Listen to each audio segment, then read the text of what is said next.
Bismillahirrahmanirrahim. Elhamdülillahi Rabbil alemin. Ve salatu ve selamu ala hayri halqihi Muhammedin ve ala alihi ve sahbihi ecma'in. Kıymetli dostlar, bugünkü sahabe köşemizde Üseyd bin Hudayr'ın hayatını sizlerle paylaşmak istiyorum. Peygamberimiz sallallahu aleyhi ve sellem Mekke'de peygamberliğini ilan edince Mekke müşrikleri Peygamber Efendimiz'e karşı durdular. Onu davasından vazgeçirmek istediler. Onu davasından vazgeçiremeyince ona ve ashabına olmaz işkenceler yaptılar. Peygamberimiz sallallahu aleyhi ve sellem ashabına Habeşistan'a hicret etmesini tavsiye etti. İmkanı olan bazı sahabiler Habeşistan'a hicret etti ama herkesin hicret etme imkanı yoktu veya bazı sahabiler Peygamber Efendimiz'den ayrılmak istemiyordu. Bu vesileyle Mekke'de kalmaya devam ettiler. Tabi Mekke müşriklerinin baskı ve zulmü artmaya devam etti. Gün be gün zulümlerini arttırdılar ve Mekke'yi Müslümanlara yaşanılmaz bir şehir haline getirdiler. Peygamberimiz sallallahu aleyhi ve sellem evlatlığı Zeyd bin Haris ile birlikte Taif'e bir yolculukta bulundu. Oranın halkını İslam'a davet etti ama Taif halkı Müslüman olmayı reddetti. Peygamber Efendimiz'i ve evlatlığı Zeyd bin Haris'i taşladılar ta ki ayakkabıları kanla dolana kadar. Peygamberimiz sallallahu aleyhi ve sellem tekrar Mekke'ye geri döndü ama hicret yurdu olacak bir yeri de aramayı bırakmadı. Hac mevsiminde hacıları dolaşır, uzaktan gelen yani uzak diyarlardan gelen insanlara İslam'ı tebliğ etmeye çalışırdı. Bir defasında Akabe denen yerde 6 Medineli ile karşılaşır ve onlara İslam'ı anlatır. Onlar da Peygamber Efendimizin davetine olumlu cevap verir ve orada Müslüman olurlar. Ve derler ki ya Resulallah, gelecek sene hac mevsiminde tekrar burada buluşalım. O 6 kişi Medine'ye gelir, ailesini, akrabasını, yakınındaki insanları İslam'a davet eder ve diğer yıl 12 kişi olarak o Akabe'ye tekrar gelirler. Buna birinci Akabe biatı denir. Yani orada zina yapmayacaklarına, adam öldürmeyeceklerine, işte kötü işler yapmayacaklarına dair Peygamber Efendimiz'e söz verdiler. Buna beyat denir. Yani Peygamber Efendimiz'in ile ahdleşme, ona işte biz bunları yapmayacağız diye söz vermeleri. Birinci Akabe biatı işte budur. Orada Peygamberimiz Aleyhisselam Mus'ab bin Umeyr'i Medine'ye onlarla birlikte ilk öğretmen olarak gönderir. Mus'ab bin Umeyr Es'ad bin Zürare'nin evine gelir ve orada faaliyetlerine başlar.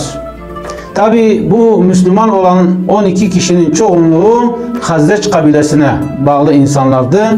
Tabi İslam hızlıca Hazreç kabilesinde yayılmaya başladı. Mekke'nin o anki coğrafi durumu işte Evs ve Hazreç iki Arap kabilesi, bunlar müşrik kabilelerdi. Bir de 3 tane Yahudi kabilesi de vardı. Beni Kaynuka, Beni Nadir ve Beni Kureyza. Bu Evs ve Hazreç yıllardan gelen bir düşmanlıkları vardı. Birbirlerini öldürmüş ve sürekli zaman zaman savaş halinde olmuşlardır. Bir aralarında bir düşmanlık süre gelmiştir. İşte bu Mus'ab bin Umeyr'in yani Hazreçlileri İslam'a davet etmesi ve bir süre sonra da Es'ad bin Zürare ile Beni Abdüleşhel kabilesine gelirler ve orada İslam'ı tebliğ etmeye başlarlar. Tabi oraya geldiklerinde orası işte Evs toprağı, yani Evs mahallesi. Hemen birileri işte Evs'in ileri gelen kişilerinden Sa'd bin Muaz ve Üseyd bin Hudeyr, yani şu anda hayatını anlattığımız sahabiye gelirler ve derler ki Es'ad bin Zürare yanındaki Mekkeli ile Beni Abdüleşhel'in mahallesine gelmiş, bize yakın bir yere gelmiş, orada insanları kandırıyor. Orada insanları yoldan çıkarmaya çalışıyorlar. Müdahale etmeyecek misiniz? Sa'd bin Muaz diyor ki ya Üseyd diyor ki Es'ad bin Zürare benim teyzemin oğludur. Şimdi ben gitsem teyzemin oğluna bir şey desem hoş olmaz. Sen git bu insanları uyar, onları o mahalleden kov, buradan gitsinler Yani bizim onların ne dinine ne onların görüşüne hiçbir şeylerine ihtiyacımız yok diyor. O da Useyd bin Hudeyr kalkıyor, mızrağını alıyor ve Mus'ab bin Umeyr'in olduğu bahçeye geliyor.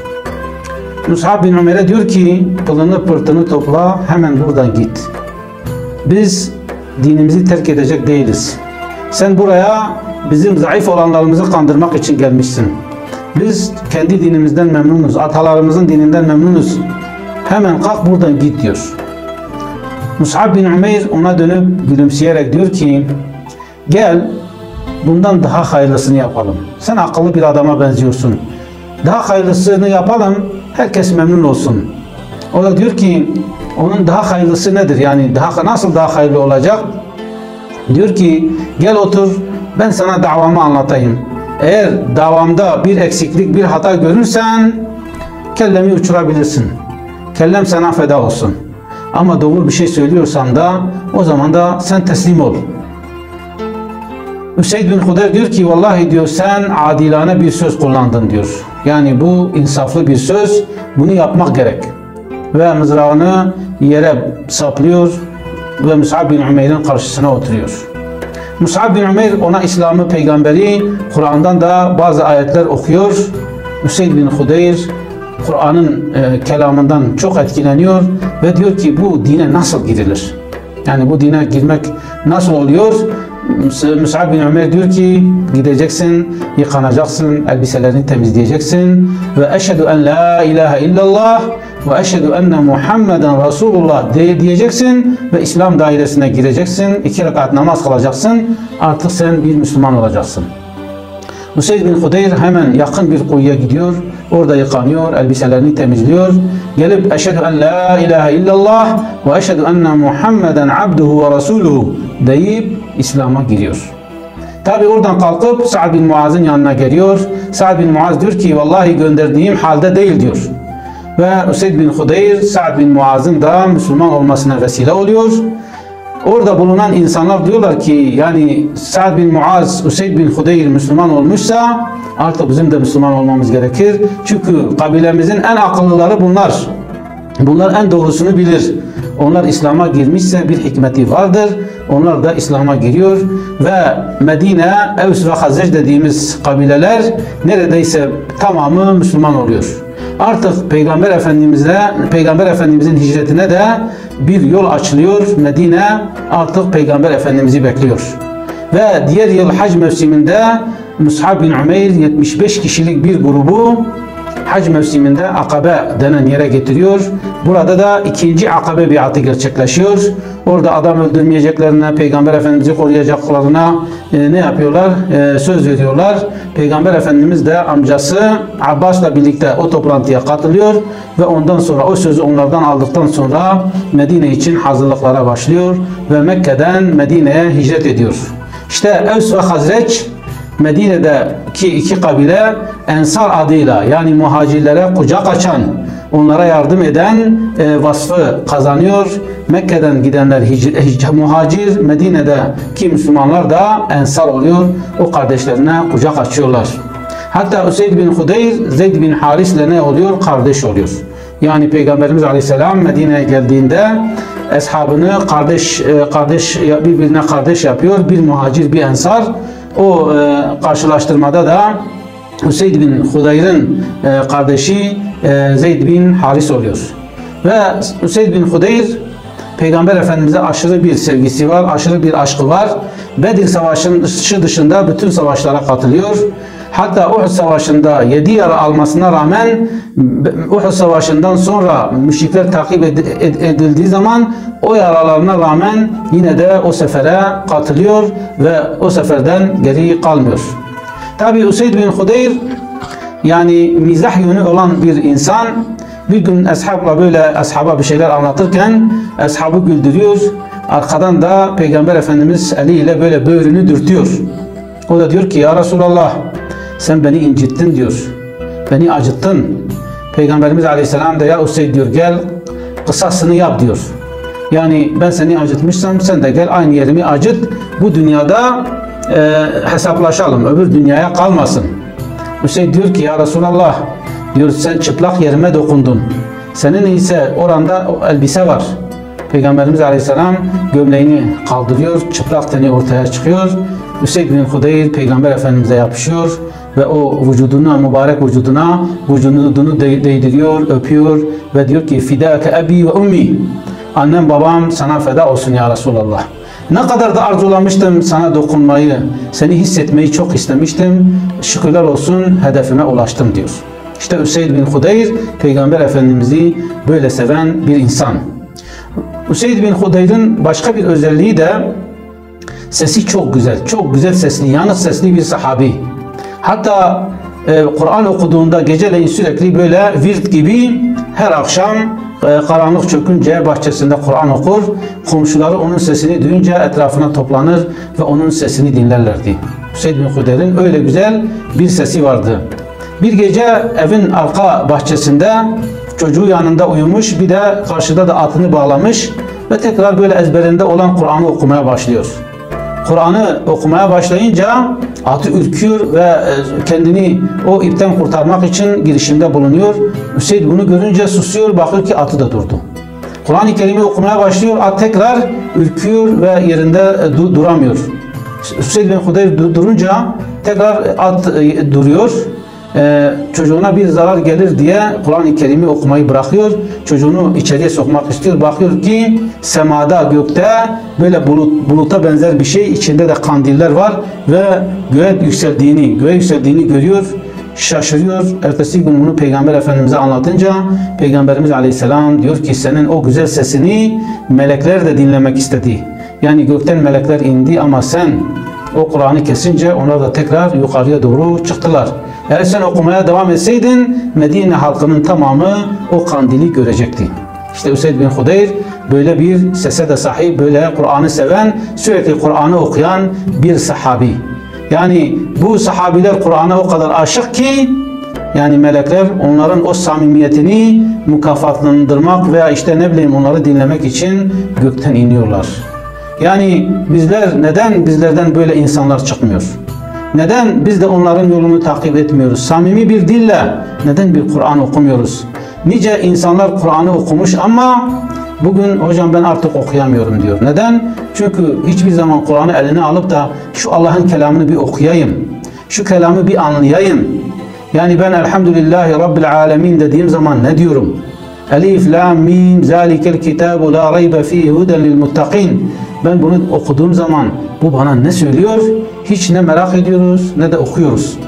Ama peygamberin ashabı hem peygamberini çok severdi hem de Allah'ın kelamına aşıklardı.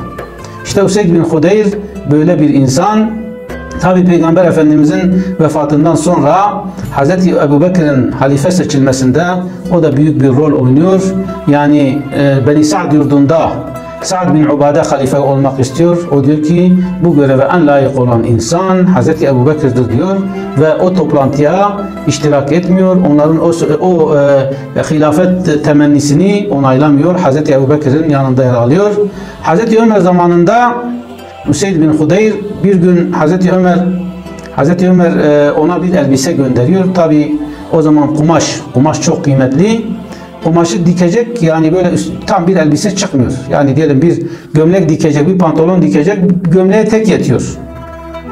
Bir gün böyle mescitte otururken bakıyorlar böyle Kureyşli bir kişinin üzerinde Hz. Ömer'in dağıttığı elbiselerden bir tanesi hem gömlek hem pantolon yani böyle tam takım elbise yapmış. Üseyd bu durumu görünce üzülüyor. Diyor ki bir gün Peygamber Efendimizin sohbetindeydim.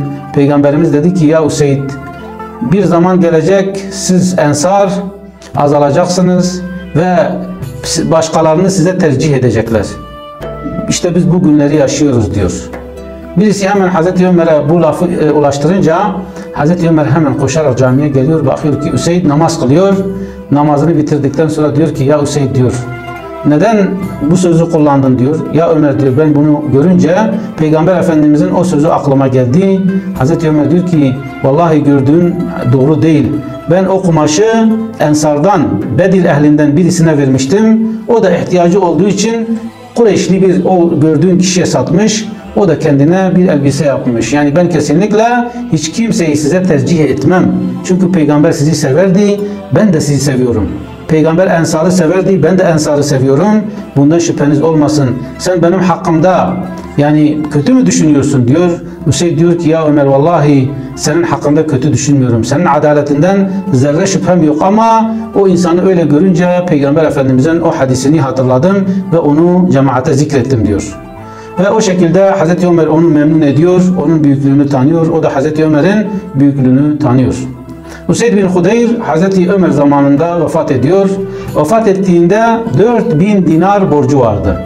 Yani ashab hep ahireti için çalıştığı için, dünya malına önem vermediğinden dolayı ve eli açık olduğundan dolayı ashab yani Useyd bin Hudeyr de biraz borca girmişti. İşte Hazreti Ömer dedik, bu olay Hazreti Ömer'e intikal edince bu borcu nasıl ödenecek denilince dediler ki işte bazı arazileri var. Onları işte borçlulara vereceğiz. Bu şekilde hesabı kapatacağız dediler. Hazreti Ömer dedi ki Useyd bin Hudeyr değerli bir sahabiydi. Çocuklarını zor durumda bırakmayalım. O borcu olan kişileri çağırdı ve dedi ki siz de merhamet edin. Allahu Teala diyor ki bir insanın borcu varsa ona karşı yani kolaylık tanıyın. Bu insan vefat etmiş, borcu var, arazisi de var, hurmalıkları var. Gelin mahsule karşı anlaşalım. Her yıl işte 1000 dinarı karşılayacak mahsulü var. Onu size verelim. 4 yılda borcu bitsin. Arazi çocuklarında kalsın. Bu teklife borçlular da yani ikna oldu. Dediler ki Useyd değerli bir insandır. Biz onun ailesini mağdur etmek istemiyoruz ve bu şekilde bir anlaşmaya gittiler. İşte Peygamberimizin ashabı böyle insanlardan oluşuyordu.